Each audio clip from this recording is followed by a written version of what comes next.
Boa noite a todos.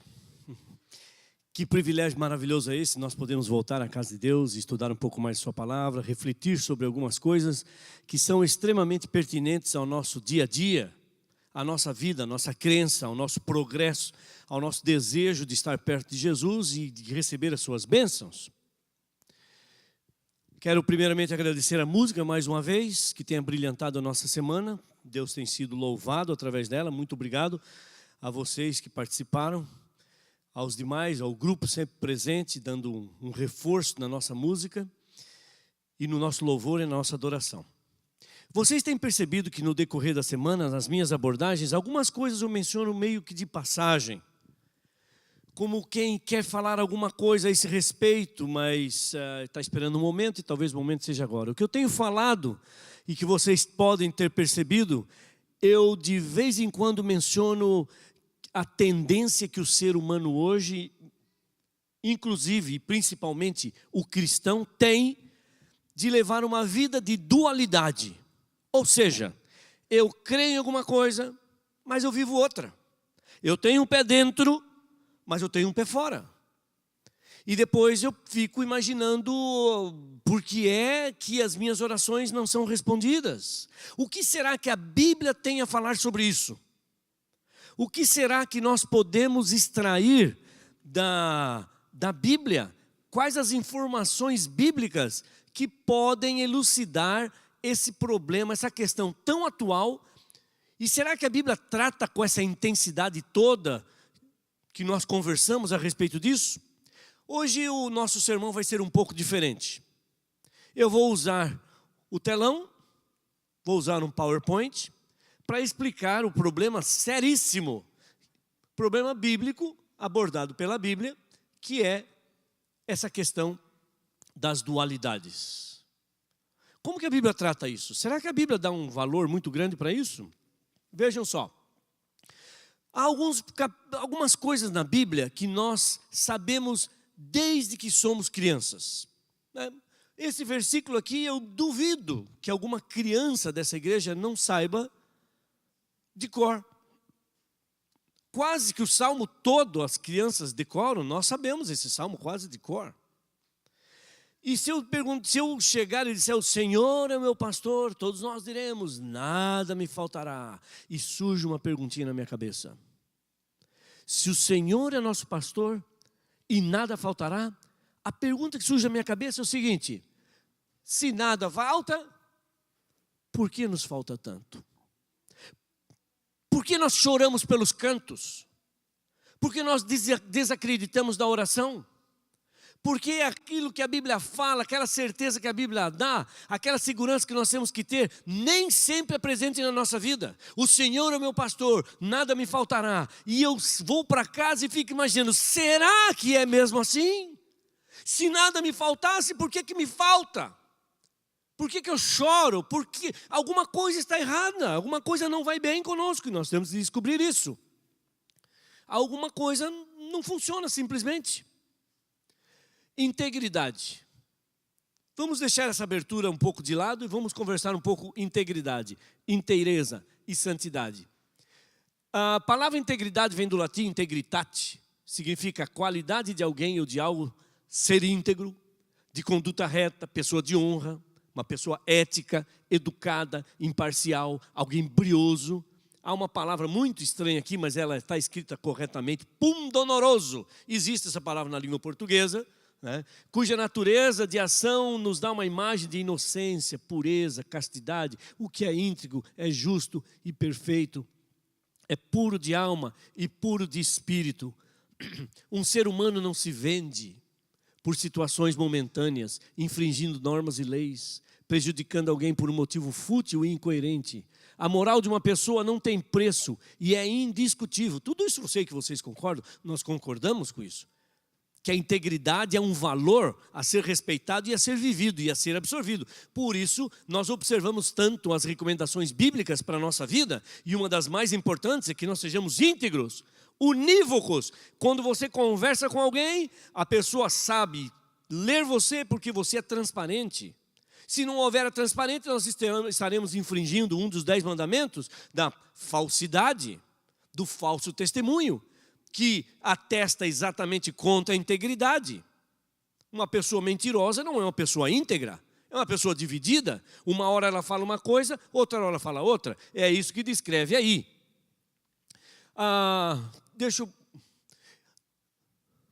Olha só, lá fora existem muitas tentações que frequentemente podem levar a concessões no terreno moral. Muitas coisas que acontecem lá fora que a gente, com o passar do tempo, com o passar da vida, a gente vai sendo conivente, vai abrindo algumas exceções, vai aceitando algumas coisas, vai mudando o nosso paradigma. E aí, olha, como é fácil para alguém que viaja a trabalho aumentar a nota de despesas? Uma coisinha pequenina, não tem tanta influência.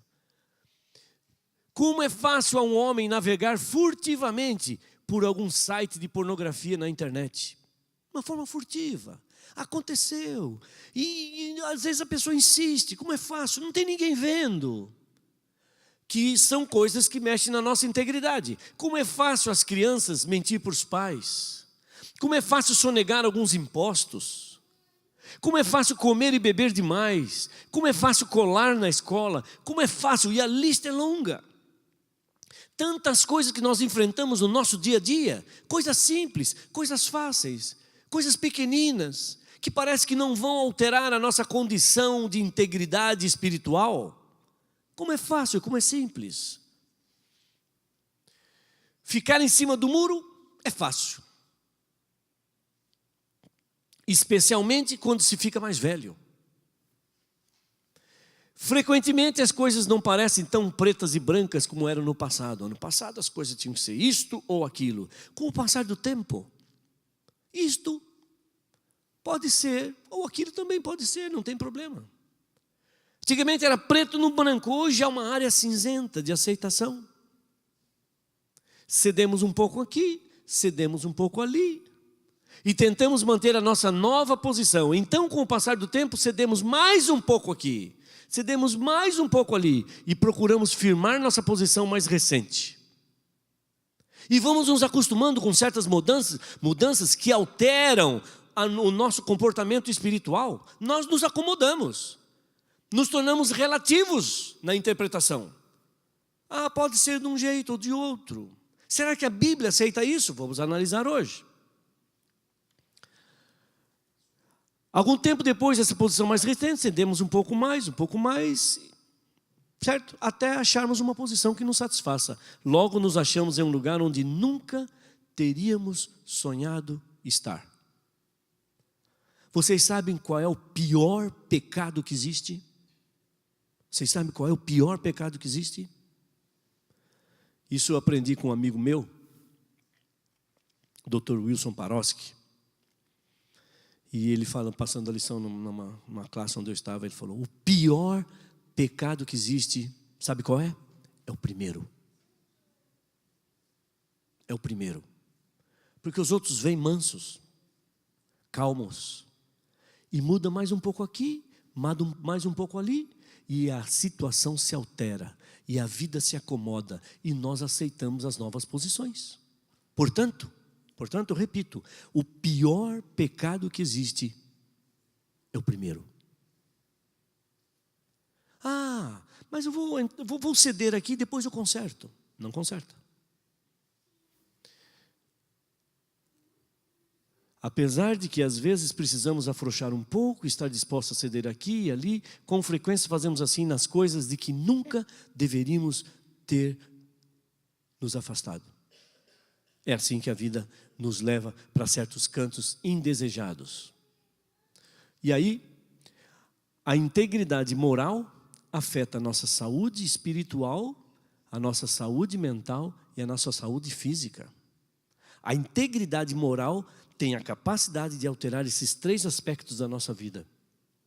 E aí, eu lhes digo, a desobediência, ou seja, eu sei que o caminho é este, mas eu vou por este.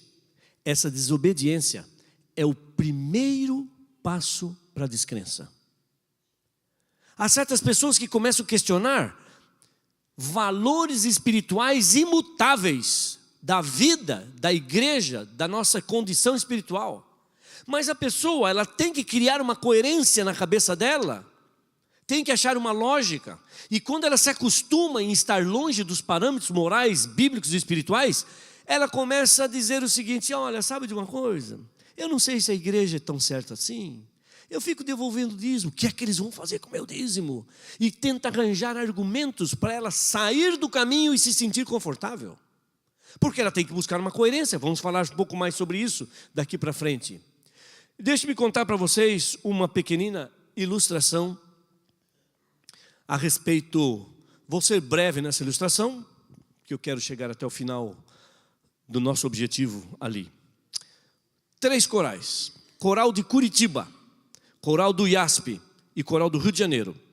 Os 3 maestros se reuniram. Me lembro do maestro de Curitiba, era o Deni Menegusso, amigo fiel, bom companheiro. Maestro do coral do IASP, Lineu Soares. E maestro do Rio de Janeiro, não me lembro o nome dele. Não era, foi alguém antes do Flávio. Esse foi pouco antes.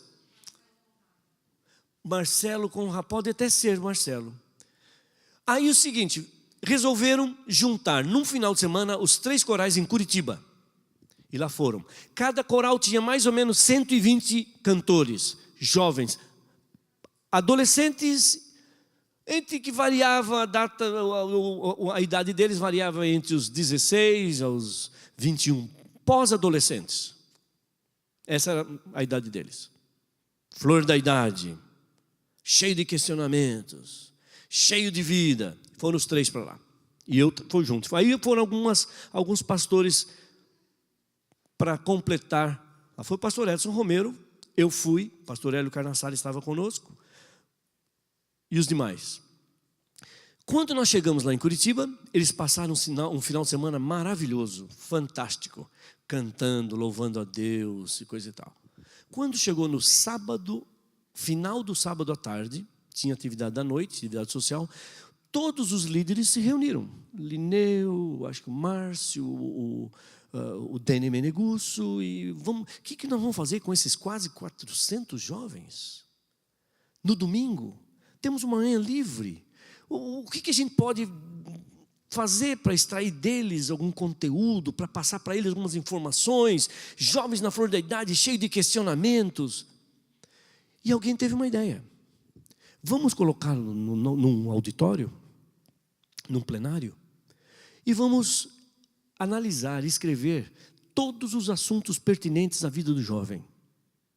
Vamos escrever os conteúdos, os temas desses assuntos. Então, os assuntos que entraram aulas na sexta-feira à noite, alimentação inadequada, entrou a guarda do sábado, entrou o famoso tema mais comum nessas reuniões, que é sexo antes do casamento, a questão das drogas, a questão de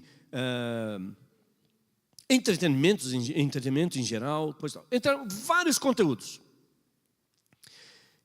Só que ficou contratado o seguinte: nós, os líderes, vamos ficar a um canto e vamos deixar eles discutirem como eles quiserem, nós não vamos interferir.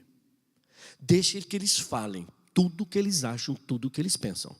Na hora que for mudar o conteúdo, aí se eles terminarem numa maneira indesejada, a gente tem que dizer: olha, não quero dar minha interferência, mas a Bíblia diz o seguinte, olha o que a Bíblia fala sobre isso, assim, assim, assim. Aí vocês já estão sabendo, vocês discutiram, mas isso aqui é o que a Bíblia diz.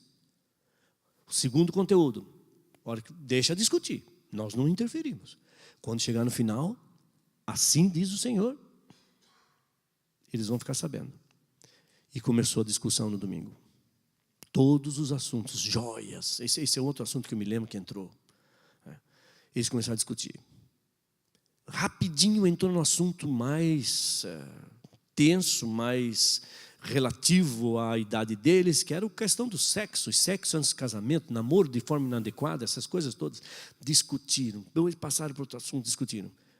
Meus queridos, pasmem vocês. Nenhuma vez sequer, absolutamente nenhuma vez, nós os líderes tivemos que interferir quando eles mudaram de conteúdo dizendo: olha, assim diz o Senhor. Eles terminavam a discussão depois de viajar por todos os caminhos da imaginação deles. Um falava, outro rebatia, outro falava, coisa e tal, ia mudar de assunto. O conteúdo era absolutamente cristão, bíblico, dentro do assim diz o Senhor. Agora eu vou lhe dizer para vocês uma coisa. Desse dia em diante, eu nunca mais preguei para os jovens o que é certo e o que é errado. Meu tema mudou. Sabe o que é que eu prego quando os jovens me chamam? Se nós sabemos o certo, quais são as forças desse mundo que nos levam a fazer o errado? Se eu sei o que é certo, meu Deus, quais são as forças que nós escolhemos conscientemente fazer o errado e não temos desculpa para o nosso comportamento? Porque nós sabemos. Eles sabiam. Temos que questionar e temos que discutir e temos que saber o que é que acontece.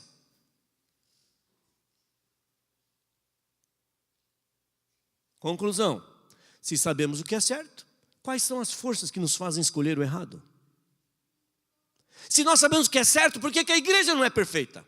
Perfeita, que eu digo, é dentro de um parâmetro de busca, de comportamento que seja adequado com a nossa crença. Não é o meu comportamento e a minha lógica que determinam a minha teologia, mas a teologia é que deve determinar minhas crenças e meu comportamento. O problema não é discernir o certo do errado. Hoje em dia não tem mais que discernir o certo do errado. O problema hoje é discernir o certo do certo. Porque o próprio apóstolo Paulo fala que há muitas coisas que não são erradas, mas não convém. Discernir o certo do errado, eu não preciso pregar sobre isso. Quem daqui não sabe os mandamentos de Deus, ou aquilo que é certo, ou aquilo que é errado? Mas quais são as razões que nós buscamos para acariciar o nosso comportamento dentro de padrões absolutamente aceitáveis? São aceitáveis, mas não são corretos. São certos, mas não são morais. E essa é uma grande dúvida que nós temos que sanar, temos que resolver. Porque o próprio apóstolo Paulo falou, como eu já lhes disse, há muita coisa que é certa, mas não convém. É certo para mim, mas vai ofender uma comunidade. É certo para você, mas o outro pode... O que é que nós precisamos? É uma área assim, nós precisamos do Espírito Santo.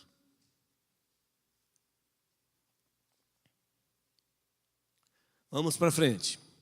O problema do ser... Olha que interessante isso aqui. O problema do ser humano é que o ser humano quer paz, tranquilidade, ele quer prazer, alegria, amor, justiça, respeito. Ele não quer violência, óbvio, ninguém daqui quer violência. Não queremos guerras, nem vício, nem egoísmo, nem doença, nem dor. Nós queremos todas as coisas boas, mas sem que Deus interfira na nossa vida. Mas essas coisas boas só se conseguem com Deus. Ele quer as bênçãos de Deus, a pessoa quer as bênçãos de Deus, mas não quer reconhecer que precisa de Deus. Nós queremos as coisas boas. As coisas boas só podem vir de Deus. Mas eu quero as coisas boas, mas nem sempre eu quero Deus. Porque Deus, no fundo, incomoda. A palavrinha reforma dói. Dói. Nós nem sempre nos acomodamos com ela com facilidade. E começamos a entrar no campo da coerência versus incoerência. O que é coerência, não é mesmo? O que é coerência? Sabe de uma coisa? Coerência é você falar do que é, que é. Você falar do que é, que não é, é incoerente. Não há nada neste mundo que se sustente com incoerência. Absolutamente nada neste mundo que se sustenta com incoerência. A coerência é necessária para qualquer coisa, qualquer governo. Você pode ser desleixado, mas não pode ser incoerente. Pode ser mentiroso, mas acabará acreditando na mentira, em busca de coerência. Já percebeu que quando você mente, você tem que mentir de novo, depois tem que mentir de novo, tem que mentir de novo, por quê? Porque de alguma forma você tem que acomodar a sua cabeça. Você não se sustenta com a incoerência. Até o governo de Satanás deve ter coerência. É a Bíblia que diz isso. Jesus mesmo afirmou que não pode haver reino dividido. Se a casa for dividida contra si mesma, como subsistirá?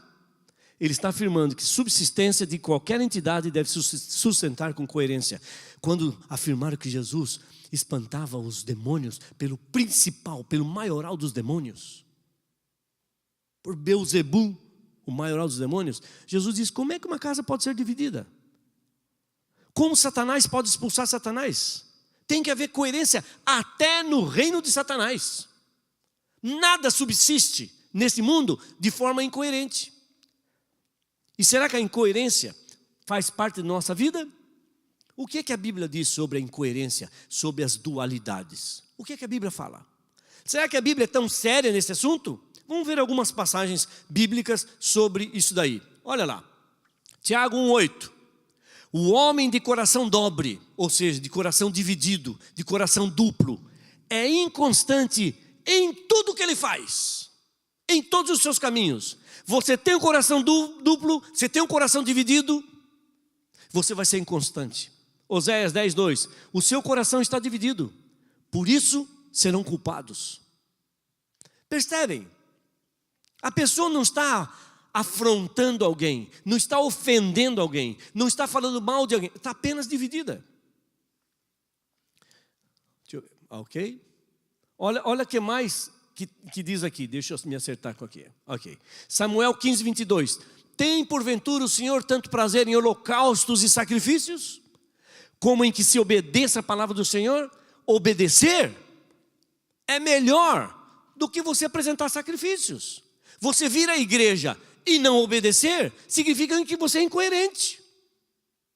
Deus não quer o seu sacrifício, Deus não quer o seu esforço, Deus não quer quando você usa de forma incoerente.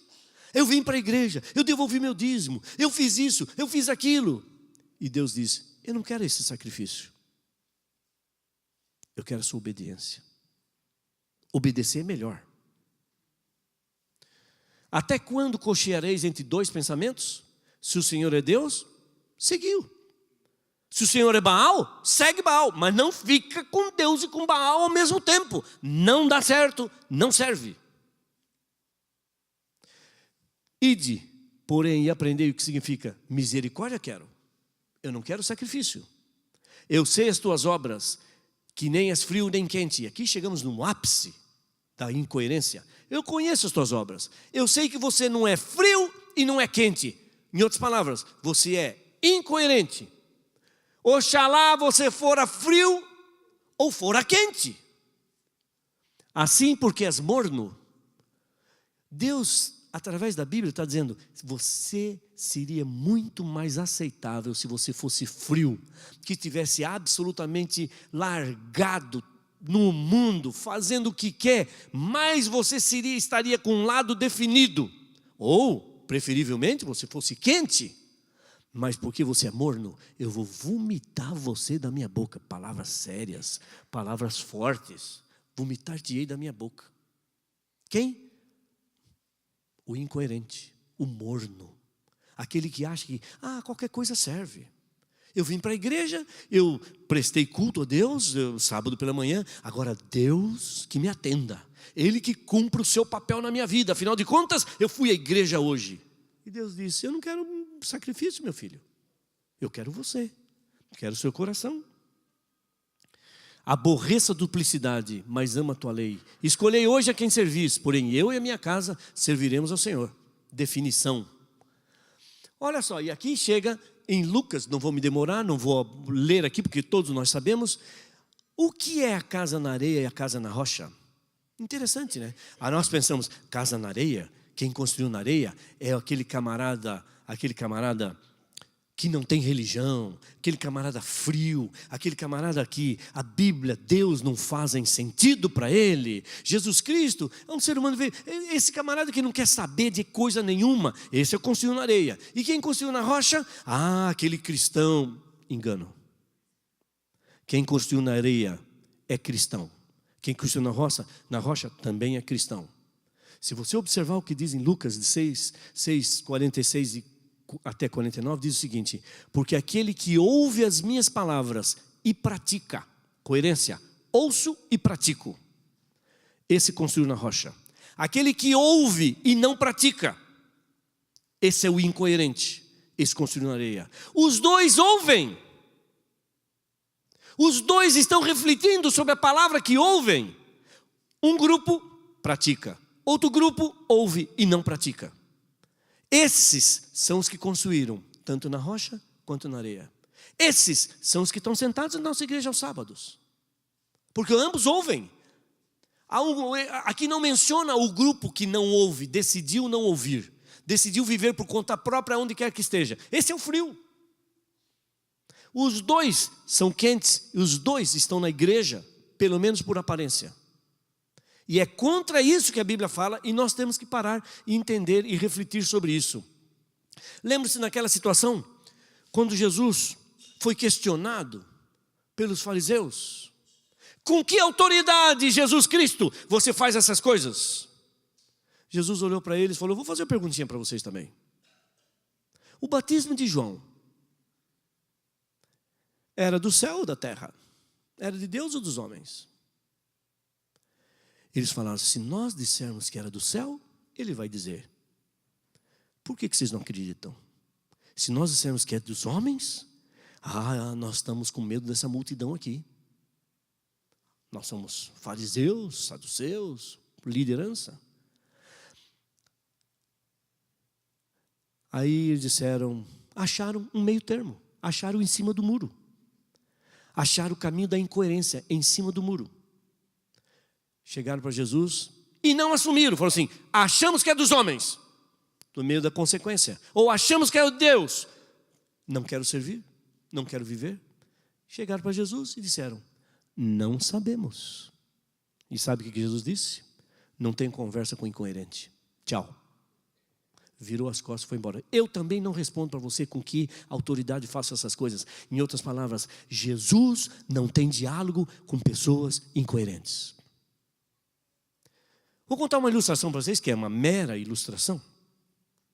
Já que hoje nós estamos em clima meio de aula, eu estou me sentindo na sala de aula, estou contente aqui, eu gosto disso. É apenas uma ilustração. Diz que havia um muro muito grande. Talvez você já conheça alguém ter falado sobre isso. Havia um muro muito grande. E algumas pessoas estavam em cima do muro.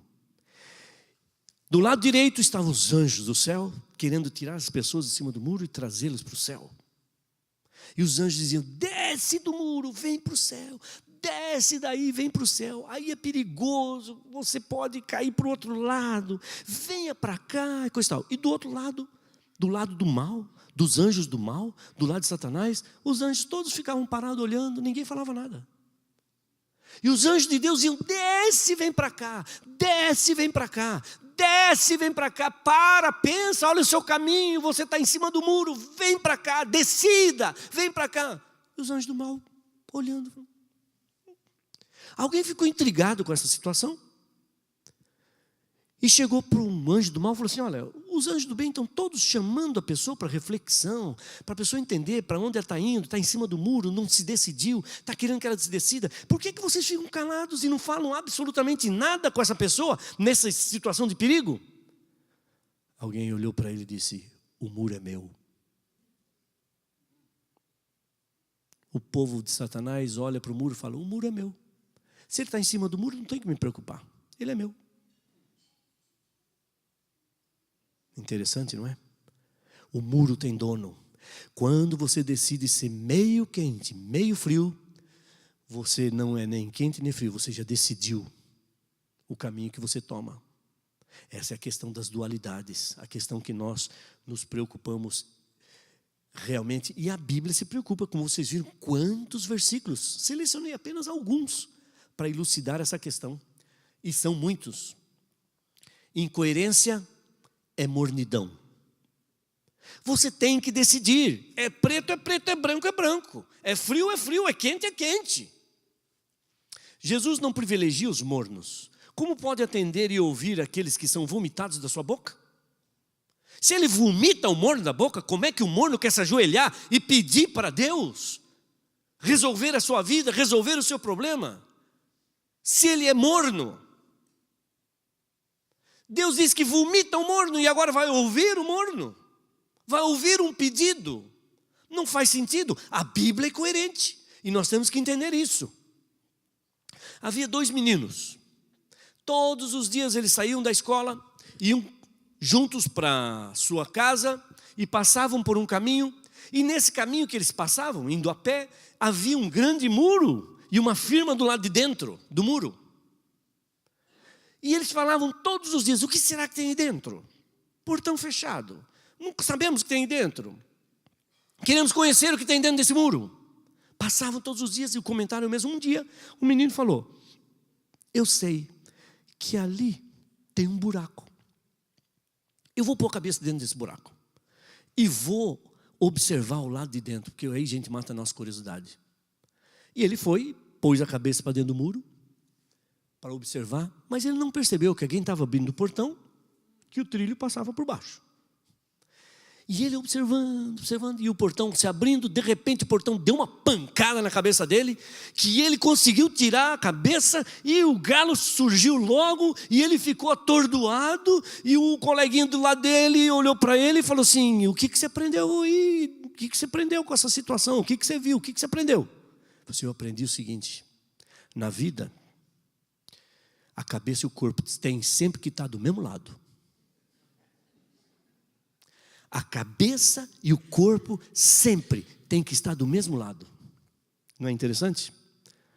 A cabeça e o corpo sempre tem que estar do mesmo lado. Coerência em tudo. 2 para cá, 2 para lá. Na vida você tem que ter coerência. Não seja um gatinho olhando no espelho e vendo um leão. Se você é gato, você tem que ver um gato no espelho. Seja o Facebook que for, que faça você criar uma imagem maravilhosa para todos se impressionarem com você, você nunca vai se impressionar com você. E não dá para se alimentar do que os outros pensam. Não adianta você demonstrar que você é feliz, vive em festa, coisa e tal, e dormir sozinho, dormir choroso, dormir triste. É incoerente, vai fazer mal para a sua saúde. Aquilo que você vê tem que ter coerência. Um caminhão não pode andar assim, alguma coisa está errada aí. As coisas estão penduradas dentro desse caminhão. Tem que ter uma explicação. No comportamento, se você namora com essa menina, por que você está de mão dada com essa outra? Será que isso não é uma caricatura dos comportamentos sociais privilegiados pela nossa sociedade hoje? Opa, ok. Entre o que você vive e o que você crê,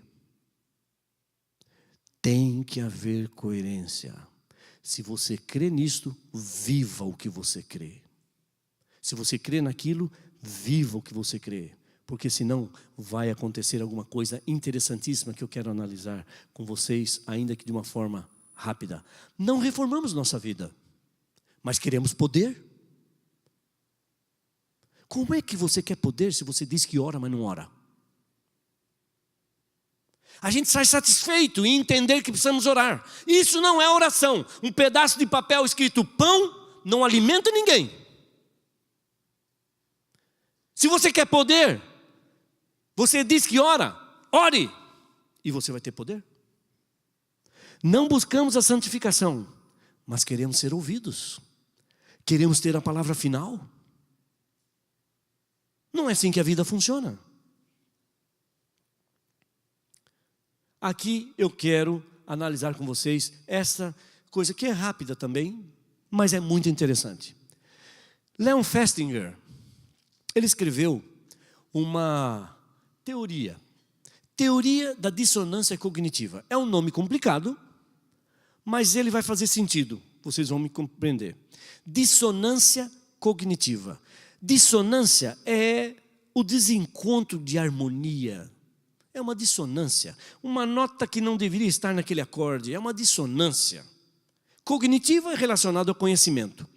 Essa teoria tem 3 grandes itens. 3 grandes itens. O primeiro item é o seguinte: você pratica o que você crê. O que eu creio? Eu creio que o amor é essencial na vida. Eu pratico o amor. Estou coerente com o que eu pratico? Eu pratico o amor. Você crê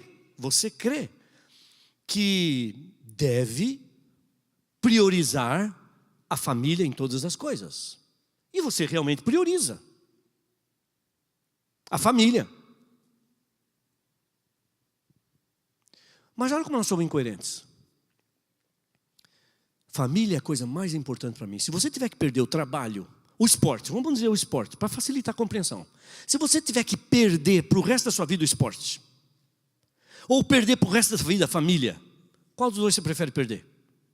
Óbvio que é o esporte, não há nem dúvida. Eu não quero jamais perder minha família.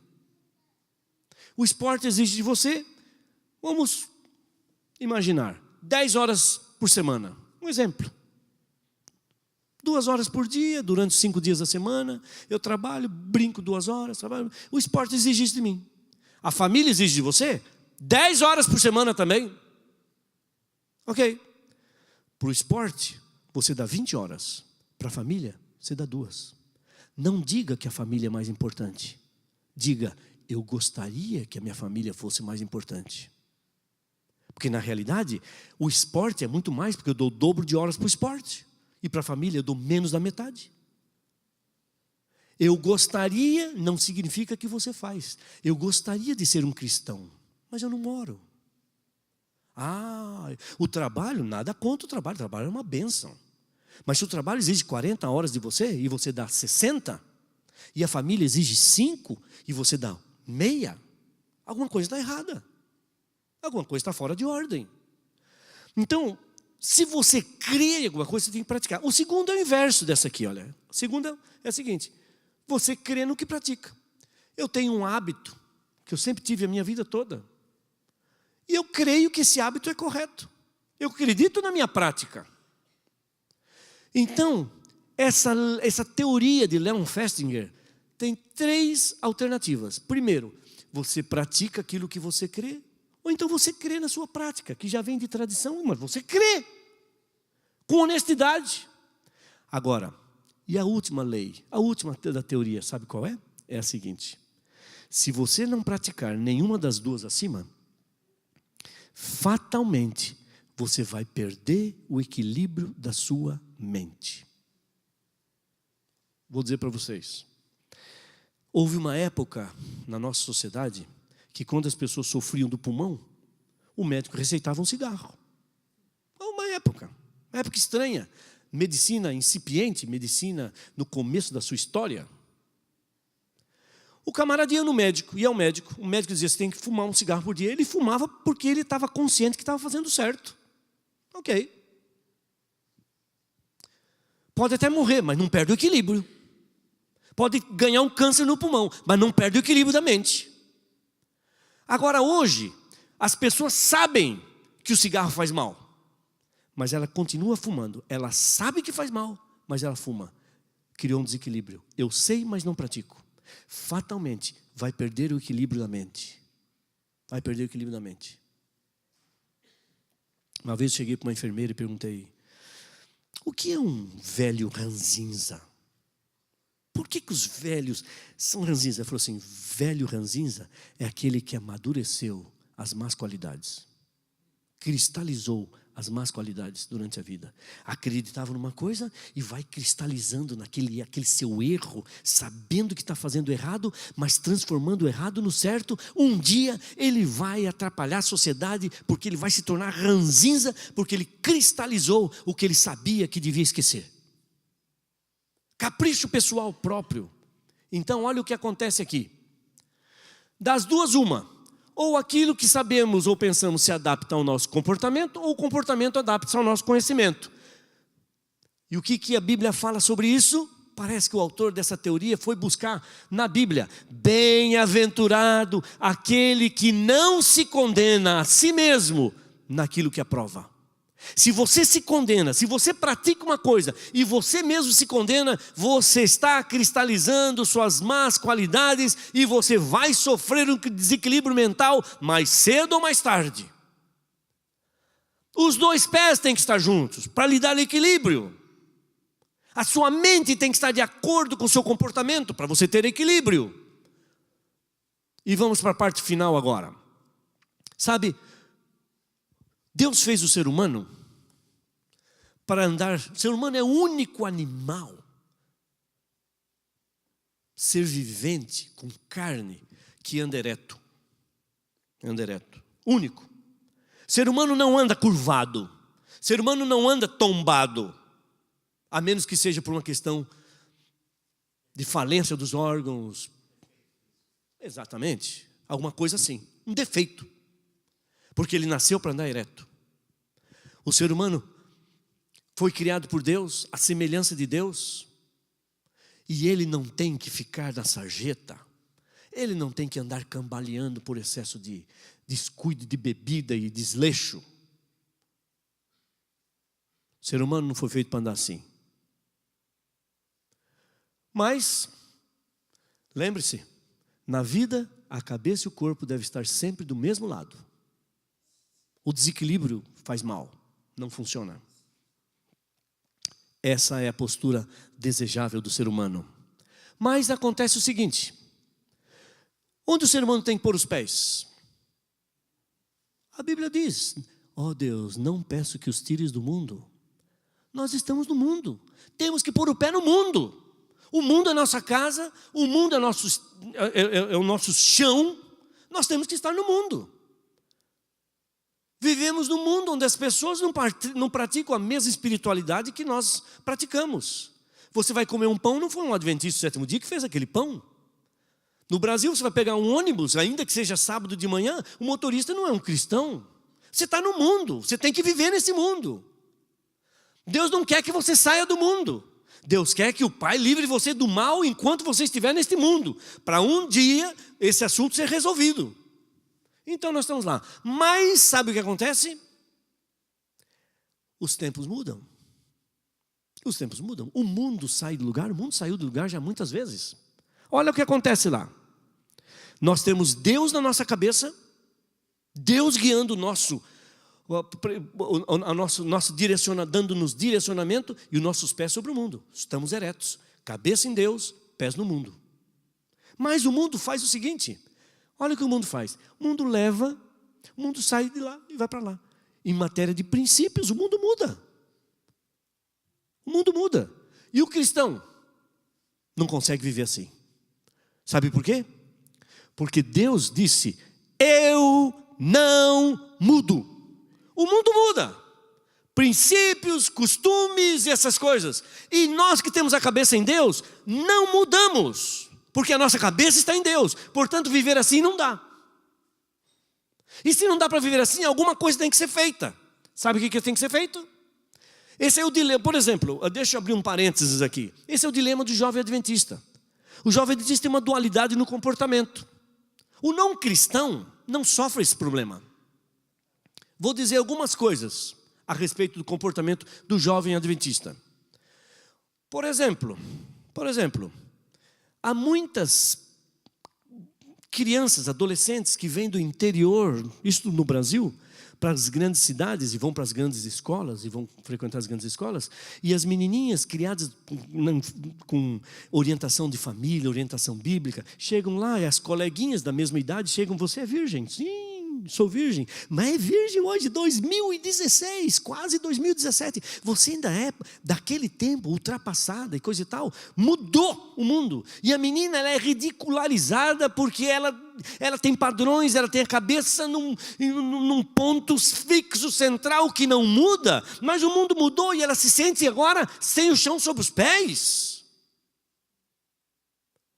Pegue, por exemplo, um casal não adventista, um jovem casal de namorados não adventistas. Sábado à noite, estão cansados, vamos para a balada, encontro você às 11 horas e a gente vai até as 4 da manhã, e eles ficam num estado de comportamento, onde os hormônios afloram, os desejos aparecem. E quando chega ali para as 3, 4 da manhã, o rapaz olha para a menina e fala o seguinte: e agora? Ela fala assim: pode escolher o motel que você quiser. Ok. E eles vão para o motel, resolve o problema deles. Ela vai para casa, ele vai para a casa dele, e os dois dormem em paz. Eles estão bem com a consciência deles. Não tem Deus, não tem religião, não tem nada. Essa é a vida deles. O mundo mudou, eles mudaram. A cabeça deles não tem Deus. A cabeça deles está bem. Casal de jovem adventista. Ah, o que você vai fazer sábado à noite? Ah, eu conheço um barzinho que tem umas musiquinhas tão legais. Mas a gente vai voltar cedo. Eu descobri uma coisa. Eu fiz uma pesquisa científica e descobri o seguinte: jovem adventista também tem hormônio. É científico isso que eu estou falando para vocês. Jovem adventista também tem hormônio.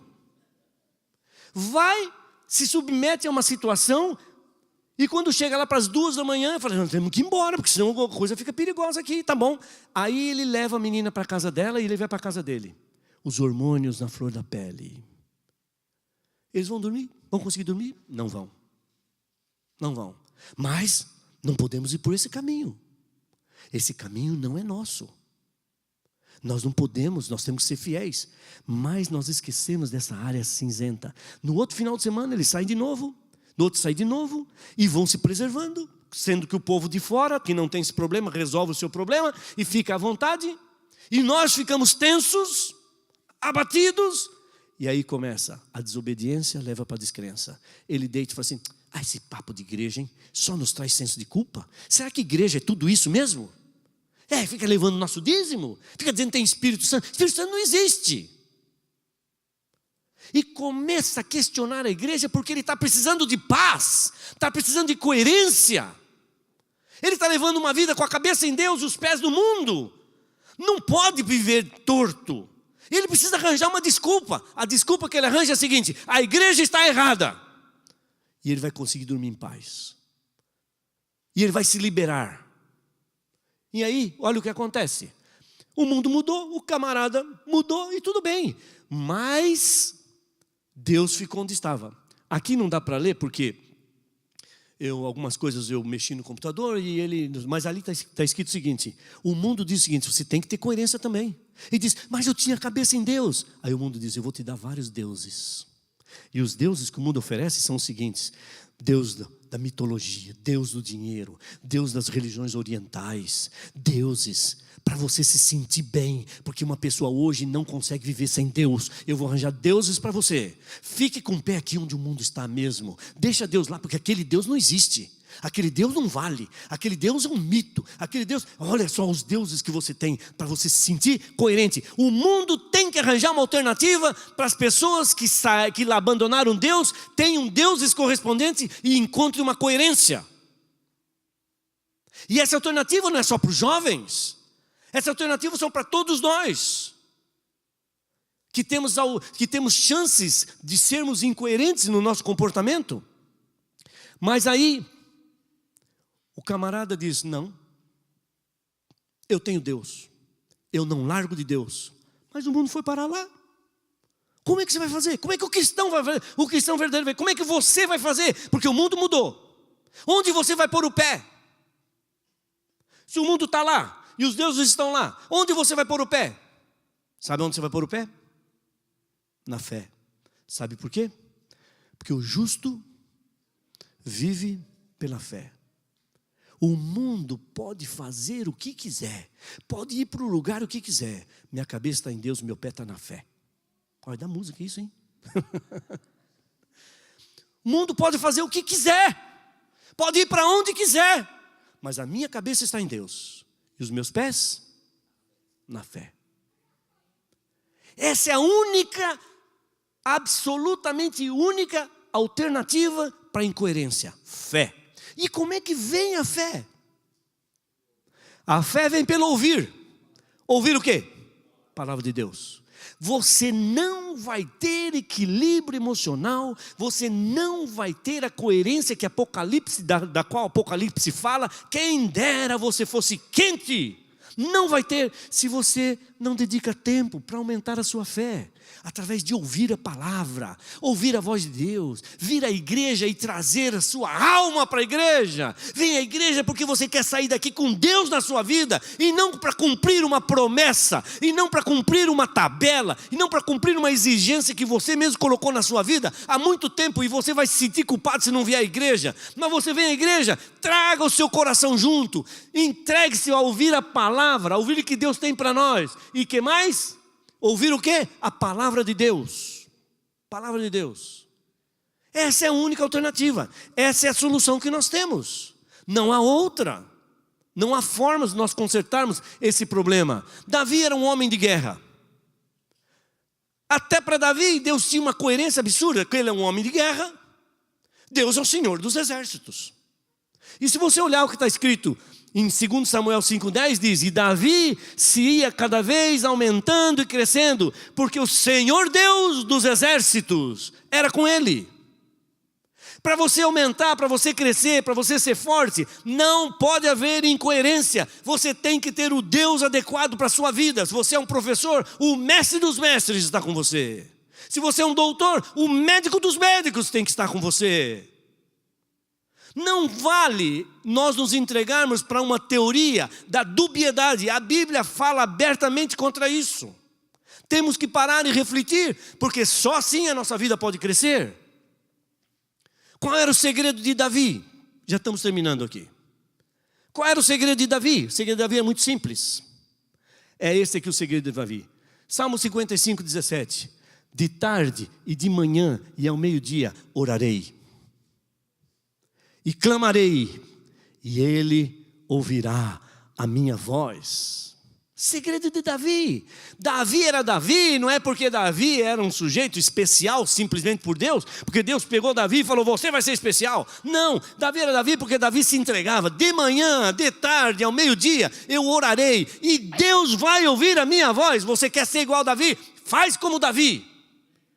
E ninguém vai conseguir superar essa igreja.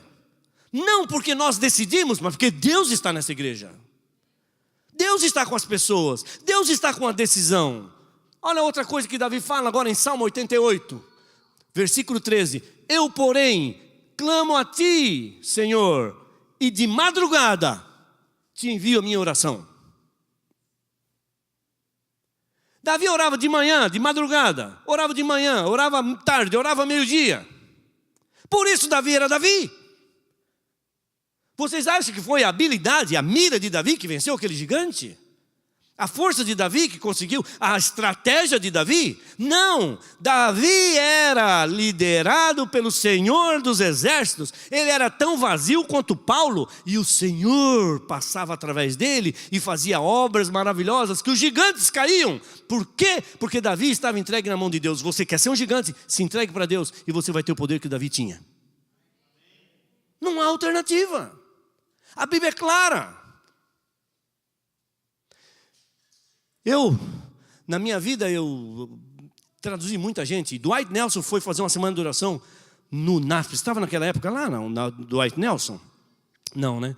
Eu tive o privilégio de traduzir o pastor Dwight Nelson, da Andrews, lá para a comunidade do NASP. E me lembro de uma ilustração que ele contou.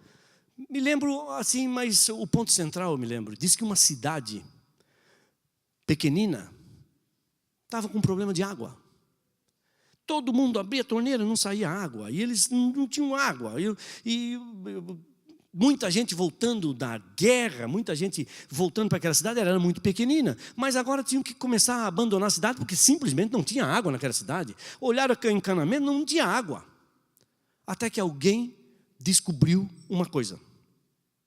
Havia um registro perdido num desses cantos, por onde essa tubulação passava, que ninguém descobria. E esse registro estava fechado. E me lembro do Dwight Nelson falava o seguinte: como é que você vai ter água se o registro está fechado? Alguém foi e abriu o registro, agora você tem água. Fecha o registro, você não tem água. Abre o registro, você tem água. E você acha que eu saí dos Estados Unidos para vir aqui falar para vocês? Abre, sai água. Fecha, não sai água. Nós já sabemos disso. Isso é o óbvio. E por que a gente não faz o óbvio? Leu a Bíblia, orou, tem poder. Não leu, não orou, não tem. Simples assim. Ou Deus vai estar mentindo. E essa é outra coisa que eu descobri. Deus não mente. Quando Ele diz, peça que eu te dou, sabe o que acontece? Ele dá. Ele dá. Mas nós temos que estar incluído no programa dele, no esquema de vida dele. Aí terminou. Simples assim. Você ora, você tem. Você estuda, Deus fala. Você se entrega de coração, como quem busca obediência, misericórdia, e não sacrifício. Toda manhã eu tenho que acordar para fazer esse culto e coisa. Não, Deus não quer, não precisa. Não acorde e não faça o culto. Ou você faz com prazer ou não faz. Deus não quer sacrifício. Deus quer obediência. Deus quer prazer. Deus quer você. Outro dia, no final das 40 semanas de oração que teve no Brasil, não sei se teve aqui também. Não. Um senhor disse o seguinte: sabe de uma coisa? Fiz as 40 semanas, as 40 madrugadas, e não senti nada. Eu falei: você tinha que sentir alguma coisa. Você tinha que ter um streamlink aí, para que Deus tivesse aí. Você tem que sentir. Eu não senti, não vou fazer mais, porque eu não sinto nada. Você não sente nada porque você não se entrega. Não há nem oração e nem madrugada na sua vida. Você tem que fazer, porque Deus, você vai orar não é para cumprir um requisito que a associação pediu. Você vai orar porque você tem prazer de estar com Deus. E Deus, no momento certo, vai cuidar de você, vai abrir as portas para você. E você vai ser forte. Por quê? Porque Deus está dirigindo você. Que Deus abençoe a todos. Que Deus possa ser o nosso mestre, nosso guia, e que a gente possa estar em contato com Ele, que é a única, exclusiva salvaguarda para uma vida de dualidades. Não há outra, não há outra. Só Ele, porque Ele diz: eu não mudo. Que Deus nos abençoe. Amém. Vamos ficar em pé. Santo Deus e Pai, nós estamos agora felizes por estar no Teu templo, agradecidos pelas Tuas bênçãos, mas, ó Senhor Deus, a Tua palavra é uma faca de 2 gumes. Ela corta juntas e medulas. Santo Deus, abre os nossos ouvidos, dá-nos um despertar do nosso interesse para entendermos que com a Tua graça nós não podemos brincar. Nós temos que ser unívocos, pessoas de coerência entre aquilo que nós acreditamos e aquilo que nós vivemos. E é essa coerência que vai trazer poder ao nosso discurso. E é essa coerência que vai dar força ao nosso testemunho. Portanto, ó Deus, solicitamos, habita em nós. Solicitamos, abra nossa mente para nós entendermos e buscarmos e termos prazer na conversa contigo, no contato contigo e na alegria que nós vamos buscar e receber, porque nós estamos buscando na fonte da graça, na fonte da salvação. Sei com cada um que aqui está, cada coração alegre, cheio de contentamento, cheio de agradecimentos, mas também sei que há muitos corações tristes, pesarosos, em busca de solução para problemas aparentemente insolúveis, mas nós confiamos em Ti, pois sabemos que Tu nunca perdes uma batalha. Dá, portanto, o Teu amor àqueles que dependem de Ti e em Ti confiam. Salva-nos para o Teu reino, dá-nos a Tua paz, leva para o nosso lar em paz, é o que pedimos e agradecemos por Jesus. Amém.